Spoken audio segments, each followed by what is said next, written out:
السلام علیکم ورحمۃ اللہ وبرکاتہ۔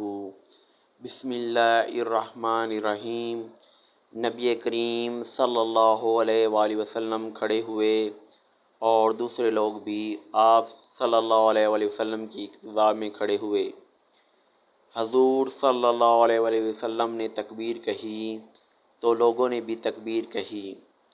آپ صلی اللہ علیہ وآلہ وسلم نے رکوع کیا تو لوگوں نے آپ کے ساتھ رکوع اور سجدہ کر لیا تھا۔ وہ کھڑے کھڑے اپنے بھائیوں کی نگرانی کرتے رہے اور دوسرا گروہ آیا جو اب تک حفاظت کے لیے دشمن کے مقابلے میں کھڑا رہا۔ بعد میں اس نے بھی رکوع اور سجدے کیے۔ سب لوگ نماز میں تھے لیکن لوگ ایک دوسرے کی حفاظت کر رہے تھے۔ بخاری حدیث نمبر 944۔ اسلامی ویڈیو دیکھنے کے لیے ہمارے چینل کو سبسکرائب کیجیے۔ السلام علیکم ورحمۃ اللہ وبرکاتہ۔